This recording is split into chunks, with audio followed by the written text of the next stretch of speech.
बच्चों, आज हम इस वीडियो में लाइट चैप्टर का रिफ्रैक्शन पार्ट को देखेंगे। रिफ्रैक्शन ऑफ लाइट क्या होता है, इसका रियल लाइफ में क्या क्या हम इंसिडेंट देखते हैं, क्या फिनोमेना देखते हैं, ये बहुत सारी चीज़ें हम जानेंगे, है ना। तो सबसे पहले स्टार्ट करते हैं रिफ्रैक्शन ऑफ लाइट। ये रिफ्रैक्शन क्या है। इससे पहले हम पढ़े थे रिफ्लेक्शन ऑफ लाइट, और उसमें क्या होता था कि एक प्लेन सरफेस या पॉलिश सरफेस से कोई लाइट टकराती थी और फिर उस मीडियम में लौट जाती थी। मतलब वहाँ पे एक ही मीडियम की बात होती थी, यानी मीडियम एक लाइट एक मीडियम में ट्रैवल करती थी और एक सीधी रेखा में ट्रैवल करती थी, है ना। लेकिन यहाँ हम बात करेंगे जिसमें दो मीडियम होगा। दो मीडियम होगा मतलब लाइट ट्रैवल करेगी एक मीडियम से दूसरे मीडियम में, और फिर उसके पाथ में क्या डेविएशन आता है, क्या चेंजिंग आता है, क्या बेंडिंग आता है, वो हम पढ़ेंगे, जिसको हम कहेंगे रिफ्रैक्शन। ठीक है, यानी दो मीडियम कहने का मतलब जैसे लाइट ट्रैवल एयर से कर रही है और वाटर में जा रही है, तो यहाँ पे क्या दो मीडियम हुआ, एयर और वाटर। या फिर एयर से आके फिर ग्लास स्लैब में किसी ग्लास में इंटर करती है ना। तो जब ए रे ऑफ लाइट ट्रैवल करती एक मीडियम से दूसरे मीडियम में, तो उसके डायरेक्शन में, उसके पाथ में क्या डेविएशन होता है, और ये इसी घटना को हम पढ़ेंगे और जिसको बोलते हैं refraction. Means what is refraction. Refraction क्या है, तो बोलेंगे refraction is the phenomena of bending of ray light when it enters from one medium to another. जब कोई लाइट का रे एक मीडियम से दूसरे मीडियम में इंटर करती है, तो ठीक उसी जगह पे जिस जगह इंटर करती है वहीं पे बेंड कर जाती है, वो अपने ओरिजिनल रास्ते से बेंड कर जाती है, और इस फिनोमेना को हम बोलते हैं रिफ्रैक्शन। ठीक है, चलिए एक उदाहरण हम देखें यहाँ पे। जैसे मान लेते हैं ये एक मीडियम, दो मीडियम को सेपरेट करने वाला एक लेयर है। ठीक है, यहाँ पे ऊपर में है एयर मीडियम, नीचे है वाटर मीडियम। ठीक है बच्चों, एक चीज यहाँ देखो कि एयर जो है और वाटर, किसकी डेंसिटी ज़्यादा होगी। ऑब्वियसली इसमें डेंसिटी ज़्यादा होगा, है ना, वाटर का एयर के। यानी क्या हुआ, इसमें वाटर का पार्टिकल्स नज़दीक है, एयर में एयर पार्टिकल्स दूर दूर में है। तो इस यानी कह सकते हैं कि वाटर जो है कि क्या है, डेंसर मीडियम है, और एयर जो है वो क्या है, रेयरर मीडियम है ना। इसको क्या बोलेंगे, रेयरर मीडियम, इसको बोलेंगे डेंसर मीडियम। मतलब हुआ कि वाटर की डेंसिटी एयर की तुलना में ज़्यादा है। ठीक है ना। और इसके परपेंडिकुलर हम एक लाइन खींचेंगे, यानी जिसको बोलेंगे नॉर्मल। ये क्या है, परपेंडिकुलर है। बच्चों एक चीज, यदि हम परपेंडिकुलर डायरेक्शन में यानी नॉर्मल के रास्ते में यदि रे ऑफ लाइट आती है, तो इसके रास्ते में कोई डेविएशन नहीं आएगा, वो सीधे निकलते चली जाएगी, है ना। कोई चेंजिंग नहीं आएगा, इसके रास्ते में कोई चेंजिंग नहीं आएगा। लेकिन इस नॉर्मल के रास्ते से यानी परपेंडिकुलर छोड़ करके हम ऑब्लिकली यदि इंसिडेंट कराते हैं, किसी भी तरह किसी भी एंगल से यदि हम इस पर इंसिडेंट कराएंगे, ऑब्लिकली मतलब तिरछा, जैसे ही तिरछा हम इंसिडेंट कराएंगे तो क्या होगा, इसको जाना किधर चाहिए था, इसको जाना चाहिए था इस रास्ते में, है ना। यदि ये वाटर मीडियम नहीं होता, पूरा एयर मीडियम होता, तो क्या होता, ये लाइट का जो रे आया वो चली जाती सीधे, है ना। यहां तो ठीक आएगी वो, है ना। लेकिन जैसे ही यहां पे पानी उसको मिला, वाटर मिला, तो क्या होगा, यहीं पे वो अपना रास्ता बदल जाएगा और वो मुड़ जाएगा इस दिशा में। ठीक है, अब इस दिशा में क्यों मुड़ा, इधर क्यों नहीं मुड़ा, इस ओरिजिनल पाथ से ये इधर क्यों घूम गई, इधर क्यों गई, हम बताएंगे अभी। तो ये जो घूम गया ना, इस बेंडिंग यहीं पे बेंड कर गया, इसके आगे बेंड नहीं करेगा, यहां पे बेंड किया, उसके बाद फिर बेंड करने के बाद जिस दिशा में गया फिर वहां से सीधे चलेगा जब तक वाटर मीडियम मिलेगा, है ना। तो this bending of light is called refraction. ठीक है, यहां पे जो बेंड किया ना लाइट, इसी को बोलते हैं रिफ्रैक्शन। ठीक है, अब हम देखते हैं ये हमारा क्या है, इसको बोलेंगे इंसिडेंट रे, जैसे रिफ्लेक्शन में पढ़े थे, इसको बोलते थे रिफ्रैक्टेड। अब यहां बोलेंगे रिफ्रैक्टेड रे। क्या बोलेंगे, रिफ्रैक्शन हुआ ना, इसको बोलेंगे रिफ्रैक्टेड रे, है ना। ये हमारा है नॉर्मल, इस एंगल को बोलेंगे एंगल ऑफ इंसिडेंस। इसको क्या बोलेंगे, एंगल ऑफ इंसिडेंस। ठीक है, इसको बोलेंगे एंगल ऑफ रिफ्रैक्शन। क्या बोलेंगे, एंगल ऑफ रिफ्रैक्शन, रिफ्लेक्शन नहीं, एंगल ऑफ रिफ्रैक्शन, ठीक है। एंगल ऑफ रिफ्रैक्शन वहां पढ़ते थे रिफ्लेक्शन में कि आई इक्वल टू आर होता था, है ना, लेकिन यहाँ पे आई इक्वल टू आर नहीं होता है। रिफ्रैक्शन में यही चीज तो है कि आई यहाँ पे देख रहे हैं कि जब रे लाइट रेयर से डेंसर जा रही है तो क्या होता है, आई जो होता है वो हमारा आर से बड़ा होता है, ठीक है ना, आई जो है आर से बड़ा होता है, ठीक है। तो ऐसा ही प्रश्न आ सकता है कि जब रे यहाँ when i is the greater than r, then कौन सा हमारा रेयर है, कौन डेंसर मीडियम है, या कोई रे लाइट रेयर से डेंसर जाती है तो आई इक्वल टू ऑप्शन दे देगा i is greater than r, i is equal to r, i is less than r, या नन ऑफ दिस। अब हम चलेंगे क्यों ऐसा क्यों होता है, ठीक है, क्योंकि रे ऑफ लाइट का जो है स्पीड चेंज हो जाता है, ठीक है। ऐसा रिफ्रैक्शन क्यों होता है, इसका कॉज क्या हुआ, क्यों रिफ्रैक्शन होता है, due to changing in the speed of light, है ना, स्पीड ऑफ लाइट, लाइट के स्पीड में चेंजिंग होने के कारण ये हमारा जो है बेंड कर जाता है, ठीक है। अब एक उसका उदाहरण समझते हैं बच्चों। जैसे मान लेते हैं कि हमें दौड़ना है ना, हमें खाली स्थान में जहां पे कोई भीड़ नहीं हो वहां पे हमको दौड़ना है, ठीक है, और एक हमको दूरी भी दिखाना है, इतना दूरी तय किए, और जल्दी भी जाना है। हमारा स्पीड क्या होगा, जो होगा, ठीक है, जितना भी स्पीड है। लेकिन यदि हमें दौड़ने के लिए कहा जाए मार्केट में, या वैसी जगह दौड़ने के लिए बोला जाए जहां पे बहुत भीड़ है, क्या होगा, वहां पे हम उस स्पीड से नहीं दौड़ सकते हैं, ठीक है ना, हम उस स्पीड से नहीं दौड़ सकते हैं, ठीक है। तो क्या होगा, हमारा स्पीड स्लो हो जाएगा। जहां भीड़ ज्यादा होगा वहां पे क्या होगा, स्पीड स्लो हो जाएगा। और जब स्लो हो जाएगा तो हमको जल्दी पहुंचने के लिए क्या करना होगा, शॉर्टकट रास्ता अपनाना होगा ना। यहां पे खाली था, कोई भीड़ नहीं थी, क्या होता, वहां पे हम अपनी स्पीड को बढ़ा करके हम तेजी से चले गए, ठीक है, वहां शॉर्टकट रास्ता नहीं अपनाया, तेजी से चले गए। लेकिन जब काफी भीड़ है तो क्या करेंगे, हम शॉर्टकट रास्ता अपनाएंगे कि हम जल्दी पहुंच जाएं, है ना। ये नेचुरल चीज थिंकिंग है, और यही चीज हमारा लाइट रे के साथ भी होता है। बच्चों एक चीज गौर करो, यदि मान लेते हैं इस तरह से हम देखा जाए, मान ले इधर जा रही थी, इधर जाना था, ठीक है, इस लेवल की बात करो, ठीक है, इस लाइन में पहुंच रहा है, ये बाउंड्री लाइन है, ये रास्ता लंबा है या ये रास्ता लंबा है, रास्ता तो ये लंबा है ना। जब वो इसका एक मीडियम होता तो सीधे यहां से यहां पहुंच जाती, कोई दिक्कत नहीं था। लेकिन जब यहां बहुत सारा पार्टिकल से इसको सामना करना पड़ा, ठीक है ना, तो इसको डिस्टर्ब हुआ, ठीक है, रे ऑफ लाइट को डिस्टर्ब हुआ, और फिर क्या हुआ, इसका स्पीड स्लो हो गया तो क्या हुआ, ये अपना शॉर्टकट रास्ता अपनाती है। और शॉर्टकट रास्ता क्या होगा कि जितना हम कोशिश करेगा नॉर्मल से गुजर जाए, यानी हम नॉर्मल की तरह चले जाएं तो हमारा दूरी नजदीक हो जाएगा, दूरी कम हो जाएगा, है ना।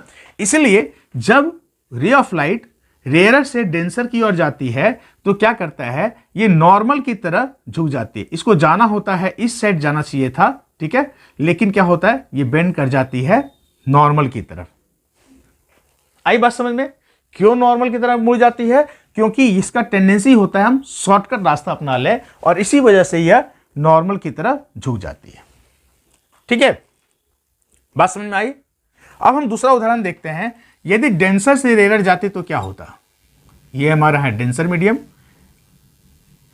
ये है रेयर मीडियम, ये नॉर्मल है, नॉर्मल डालेंगे तो नॉर्मल निकल जाएगा, कोई डेविएशन नहीं होगा, ये बताइए भी। मतलब यदि ऐसे हम लाइट रे दे देंगे तो 2 मीडियम हो, 3 मीडियम हो, कितना भी मीडियम हो, वो सीधा चला जाएगा, इसके डायरेक्शन में कोई चेंजिंग नहीं आएगा। अब क्या है, हम इधर डालेंगे, जैसे यहां इंसिडेंट कराए, ये इंसिडेंट रे हुआ, एंगल ऑफ इंसिडेंस सेम है, ठीक है। अभी इसको किधर जाना था, इसको जाना था इधर, लेकिन अब क्या है, डेंसर से रेयर है ना, डेंसर से रेयर है ना। अब यानी डेंसर में क्या बतलाया कि रेयर से डेंसर जाती थी तो वो शॉर्टकट रास्ता अपना लेता था, है ना। लेकिन अब क्या है, ये जब डेंसर से रेयर जाएगा क्या उल्टा होगा, यानी रेयर से डेंसर जब होता था तो नॉर्मल की तरफ झुक जाता था। अभी क्या होगा, जब डेंसर से रेयर होगा तो नॉर्मल से दूर चला जाएगा और फिर क्या होगा, ये और इधर चला जाएगा, यानी इसका ओरिजिनल डायरेक्शन किधर हो जाएगा, अब हो जाएगा इधर। ठीक है ना। तो यहां पे क्या होगा, ये जो रिफ्रैक्टेड रे हुआ, ये नॉर्मल के साथ जो एंगल बनाए इसको बोलेंगे एंगल ऑफ रिफ्रैक्शन। यहां पे क्या देख रहे हैं बच्चों कि I is less then R। यहां पे क्या देख रहे हैं कि angle of incidence angle of refraction से छोटा होता है। ठीक है ना, आई बात समझ में। तो ये हमारा है रे ऑफ लाइट का बेंडिंग टेंडेंसी। अब हम चलेंगे, इसका हम कुछ उदाहरण देखते हैं। ठीक है बच्चों, ये रियल लाइफ में इसका क्या उदाहरण है हम वो देखेंगे। ठीक है, चलिए। जैसे कभी कभी आप देखते होंगे स्विमिंग पूल, आप स्विमिंग पूल गए हो ना, स्विमिंग पूल हम जाते हैं, ठीक है, ये हमारा स्विमिंग पूल है। ठीक है, यहां पे पानी भरा हुआ है। ठीक है, पानी भरा हुआ है मैंने, और फिर क्या होता है, ये यहां पे देख, जो गहराई है, जो रियल गहरा है उतना दिखता नहीं है हमको। ठीक है, मैंने जो गहरा रियल जितना गहरा है उससे कम गहरा हमको ऊपर से दिखता है, लगता है कम ही गहरा है। लेकिन जब कूदते हैं तो क्या होता है, जब पानी में उतरते हैं तो क्या होता है, हम पूरा डूब जाते हैं। लगता है छोटा सा, इतना ही तो गहरा है, लेकिन जब डूबते हैं तो क्या होता है, पूरा पानी पे डूब जाते हैं। ठीक है, तो इसी को बोलते हैं shallow appearance in the swimming pool. क्या बोलेंगे, शैलो अपीयरेंस। ठीक है, जैसे मान ले, क्यों, ये मान लेते हैं हमारा जमीन है, स्विमिंग पूल का क्या है, फ्लोर है, यहां से कोई रे ऑफ लाइट जाएगी तो क्या होगा, सीधे निकल जाएगी। यहां से रे ऑफ लाइट सीधे निकल जाएगी, यानी हम सीधा देखेंगे तो हमको पूरा सीधा दिखेगा, यहां पे कोई डेविएशन नहीं होता है। ठीक है, यहां से हम देखेंगे तो क्या होगा, सीधा रियल गहराई दिखेगा। लेकिन मान लेते हैं हम तिरछा को देखते हैं, हम ऐसे देख रहे हैं यहां से। ठीक है, यहां से देख रहे हैं। अब क्या होगा बच्चों, आप ऐसा गौर करो, यहां से रे ऑफ लाइट इधर गई, ये कौन सा मीडियम है, डेंसर मीडियम है। ये कैसा मीडियम है, रेयर मीडियम है। हमने क्या बतलाया कि डेंसर से जब रेयर जाता है तो क्या होता है, DAR, अवे फ्रॉम नॉर्मल। हमने क्या बताया, याद रखना, DAR डर, यानी अवे फ्रॉम नॉर्मल, नॉर्मल से दूर हो जाता है। यानी एक हम नॉर्मल यहां खींचते हैं। ठीक है, इसको जाना किधर था, इधर जाना था, लेकिन क्या होगा, ये अवे फ्रॉम नॉर्मल मतलब इधर चल जाएगा, है ना बच्चों। अब याद करो, हम लॉज ऑफ रिफ्लेक्शन में या हम रिफ्लेक्शन की कोई में पिछले वीडियो में बताया था, इमेज कहां बनता है, जब दो रे मीट करता हो, जब दो रिफ्लेक्टेड रे मीट करता हो या मीट करता हुआ दिखता हो, है ना, जहां एक्चुअल मीटिंग ऑफ रिफ्लेक्शन हो या फिर रिफ्लेक्शन हो या फिर एपरेंट मीटिंग हो। अभी क्या हुआ, ये दोनों कभी मीट करेगा क्या, ये तो कभी मीट नहीं करेगा। लेकिन जब हम इधर पीछे मोड़ देंगे, इसको पीछे मिलाते हैं तो देखने क्या, ये यहां पे मिल रहा है ना। यानी क्या हुआ, ये रे ऑफ इधर मिलाते हैं, ये मिलाते हैं तो यहां मिलता है, यानी क्या हुआ, ये पॉइंट अब हमको यहां दिखेगा। ठीक है, अब यहां दिखेगा तो क्या होगा, ऐसा लगेगा ये गहरा इतना ही गहरा है। ठीक है, इसी को बोलते हैं shallow appearance in the swimming pool. Appearance क्या है कि कम गहरा है, लेकिन जब हम उतरते हैं पानी में तब पता चलता है कितना गहरा है ना, मैंने उसमें गहराई कम पता चलता है। ठीक है, क्यों हो रहा है, क्योंकि इसका जो तिरछा हम देखते हैं, तिरछा देखने से लग रहा है कि रे ऑफ लाइट यहां से निकला, ठीक है, इधर गया और रिफ्लेक्ट होकर इधर चला गया, और इसको जब बढ़ाते हैं तो यहां मीट करता है, यानी इसका अपीयरेंस कहां होगा, यहां पे होगा, यानी इसका इमेज कहां बनेगा, यहां बनेगा। और लगता है क्या, ये रियल लेयर जो है हमारा यहां पे है, इतना ही गहरा है।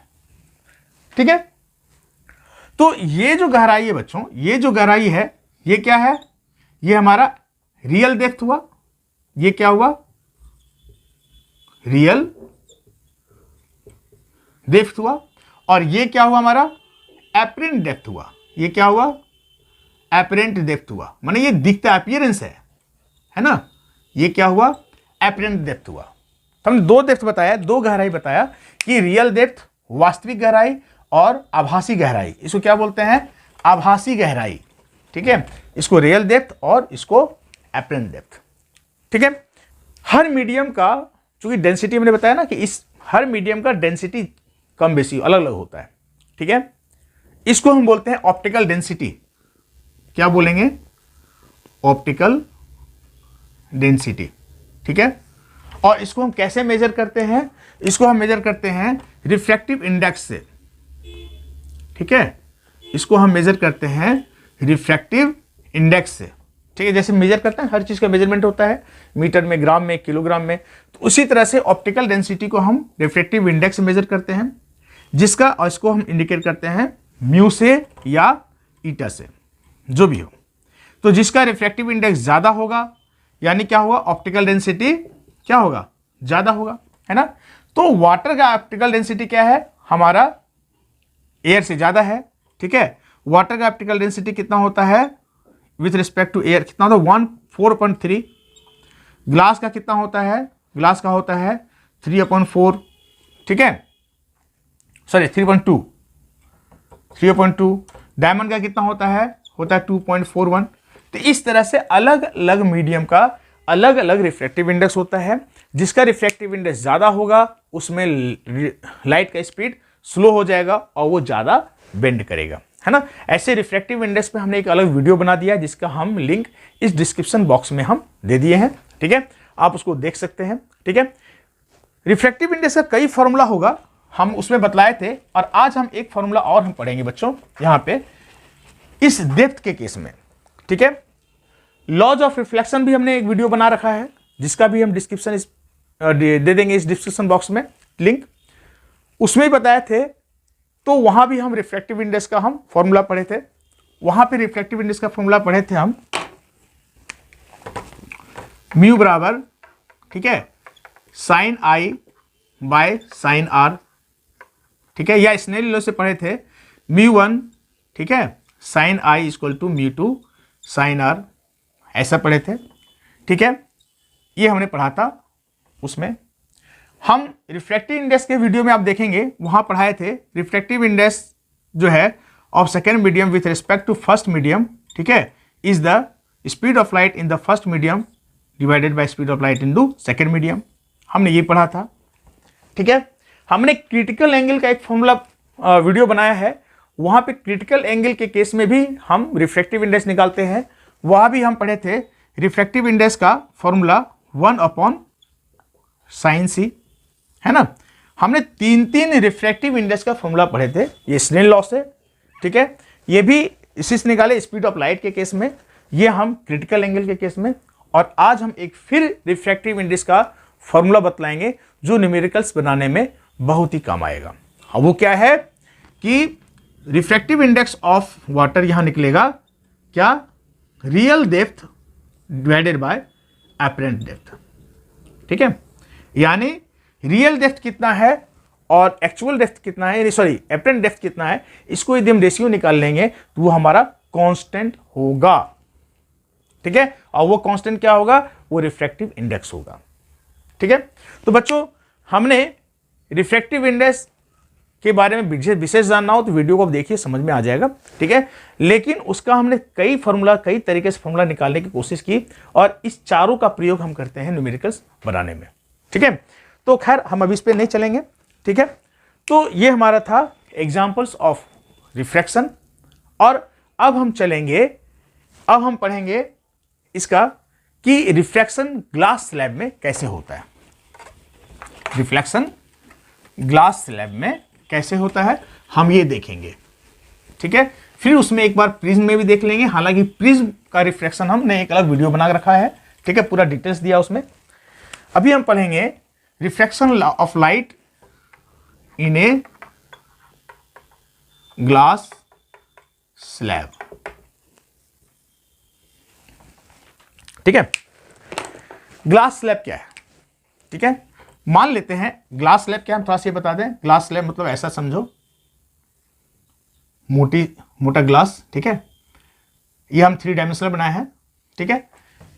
लंबाई, चौड़ाई, ऊंचाई, ये ग्लास का थिकनेस है, ठीक है। ये लंबाई, चौड़ाई है। हम इसको 2 डायमेंशनल बनाते हैं, ऐसे दिखा रहे हैं, ठीक है। अभी क्या है, ये ग्लास है, यानी कैसा मीडियम है, ये डेंसर मीडियम हो गया। ऊपर क्या है, एयर है, air means rare, rare medium, यहां भी क्या है, रेयर मीडियम है। अभी क्या है, कोई रे ऑफ लाइट यहां से आती है, मान लेते हैं इंसिडेंट किए, कैसा हुआ, यहां से लेके यहां तक आई, ठीक है। हम नॉर्मल खींचे इस पे, ये हमारा क्या है, नॉर्मल है, ठीक है।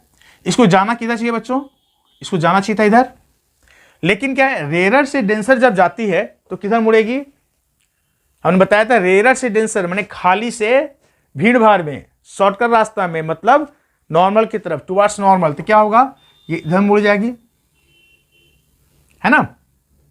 ये हमारा एंगल ऑफ इंसिडेंस, ये एंगल ऑफ रिफ्रैक्शन। यहां बेंड करने के बाद वो इसी दिशा में चलते रहेगी यहां तक, और फिर जब यहां पहुंच जाएगी तो क्या होगा, फिर यहां हम नॉर्मल खींचते हैं, ठीक है।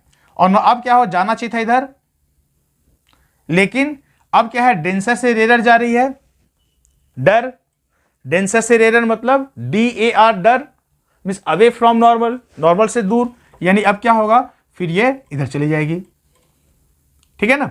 यानी ये हमारा हो गया इंसिडेंट रे, हम पहले भी देखे हैं, ये एंगल ऑफ इंसिडेंस, ये हमारा था रिफ्रैक्टेड रे, ठीक है। और इस जो फाइनली जो ग्लास स्लैब से निकल गया बच्चों, इसको बोलते हैं इमर्जेंट रे, इसको क्या बोलेंगे, इमर्जेंट रे, ठीक है। ये हमारा था एंगल ऑफ इंसिडेंस, ये एंगल ऑफ रिफ्रैक्शन, ये भी इसके लिए एंगल ऑफ इंसिडेंस या एंगल ऑफ रिफ्रैक्शन 2 बोलेंगे इसको, ये 1 बोलेंगे। और ये हमारा होगा, ये एंगल बोलेंगे जो इमर्जेंट रे नॉर्मल से, यहां भी नॉर्मल था, नॉर्मल से जो एंगल बनाया, इसको हम बोलेंगे एंगल ऑफ इमर्जेंस, क्या बोलेंगे, एंगल ऑफ इमर्जेंस E, ठीक है। आई बात समझ में, एक बार फिर से देखें इसको, ग्लास स्लैब 3 डायमेंशनल क्या है, ग्लास मोटा, ठीक है, खाली नहीं है, ये ग्लास स्लैब भरा हुआ है, पूरा सॉलिड है ना, solid transparent medium. Light of रे इधर से दिया, ऑब्लिकली हम इसमें दिए, इंसिडेंट कराए, तो क्या होगा, रेयर से डेंसर जाएगा, तो क्या होगा, रेयर से डेंसर मतलब टुवर्ड्स द नॉर्मल, जाना था इसको इधर, नॉर्मल तरफ मुड़ गया, ये बेंड हो गया, this is the refraction. Again जब ग्लास स्लैब से बाहर आएगी तो फिर क्या होगा, डेंसर से रेयर होगा, जैसे डेंसर से रेयर होगा तो अवे फ्रॉम नॉर्मल, फिर इधर जाना था चला गया इधर, है ना। ये हमारा फाइनल रे जिसको बोलते हैं इमर्जेंट रे, ये हुआ इंसिडेंट रे, ठीक है। ये हमारा हुआ refraction of light in a glass slab, ठीक है बच्चों। अब इसमें हमको 2 चीज याद रखना है जो कई बार ऑब्जेक्टिव्स में या MCQ में पूछा जाता है। क्या पूछा जाता है कि ये चीज याद रखिएगा कि angle of incidence and angle of emergence ये हमेशा बराबर होगा, angle of incidence and angle of emergence दोनों बराबर होगा, ठीक है। आप एक चीज गौर करें, ये इधर से इंसिडेंट हुआ और इसको जाना था इधर, ठीक है, सही से निकलता क्या होता, इधर निकल जाता, है ना।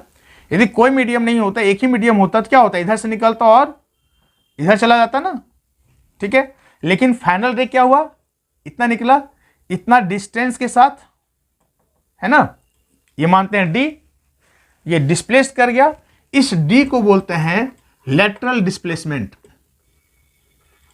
क्या बोलते हैं, लेटरल डिस्प्लेसमेंट, ठीक है। ये लेटरल डिस्प्लेसमेंट।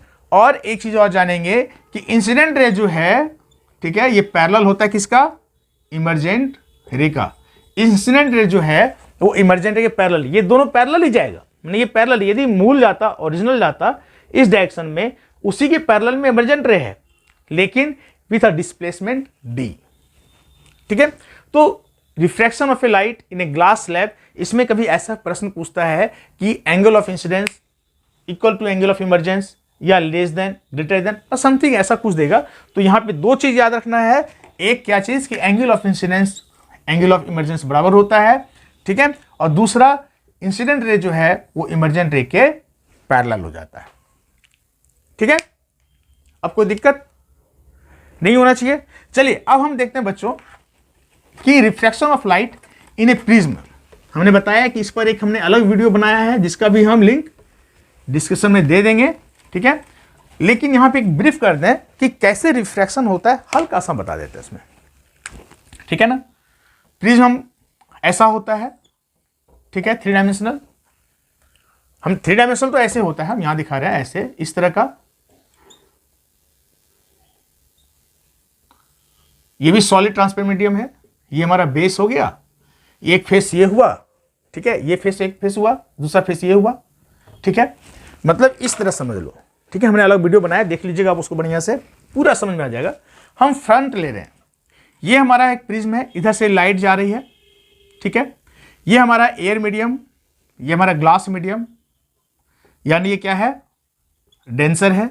ये क्या है, रेयर मीडियम है। अगेन इधर क्या है, रेयर मीडियम है। इस जगह पे हम नॉर्मल खींचेंगे, इस फेस का नॉर्मल खींचेंगे, ठीक है। इसको जाना किधर था, इधर जाना चाहिए था, लेकिन ये बेंड कर जाएगी। रेयर से डेंसर मींस, रेयर से डेंसर मतलब टुवार्ड्स द नॉर्मल। ये क्या होगा, इधर चली जाएगी, नॉर्मल की तरफ झुक गया, इधर जाना था, इधर झुक गया, है ना। ये रिफ्लेक्टेड रे हो गया, ठीक है। उसके बाद फिर यहां से जाने बाद यहां तक तो सेम चलेगा उसी डायरेक्शन में। और जैसे ही डेंसर से रेयर आगे जाएगी तो फिर यहां पे हम नॉर्मल खींचते हैं, इसको जाना चाहिए था किधर, इधर। लेकिन अब डेंसर से रेयर जा रहा है तो डर, यानी अवे फ्रॉम नॉर्मल, यानी अवे फ्रॉम नॉर्मल मतलब नॉर्मल से दूर, यानी इधर मुड़ जाएगी, है ना। तो ये हमारा है reflection of light in a prism, ठीक है। प्रिज्म में रिफ्लेक्शन कैसे होता है, ये चीज, ठीक है। तो बच्चों ये था हमारा आज के वीडियो में टोटली रिफ्लेक्शन के बारे में, ठीक है। रिफ्लेक्शन कैसे होता है और इसका रियल लाइफ में क्या क्या एग्जाम्पल्स है, ठीक है। उम्मीद है अब अच्छी तरह से समझ में आ गया होगा। और इसका जो हमने बताया कि रिफ्रैक्टिव इंडेक्स के बारे में, लॉज ऑफ रिफ्रैक्शन के बारे में, प्रिज्म के बारे में, इसका डिटेल जानना हो, ठीक है, तो आप एक अलग सेपरेट वीडियो बना दिए हैं जिसका लिंक हम दिए हुए हैं, आप उसको देखिए। पूरा लाइट का टोटल रिफ्रैक्शन पूरी अच्छी तरह से समझ में आ जाएगा, ठीक है। फिर मिलते हैं बच्चों अगले हम कुछ वीडियो में। धन्यवाद।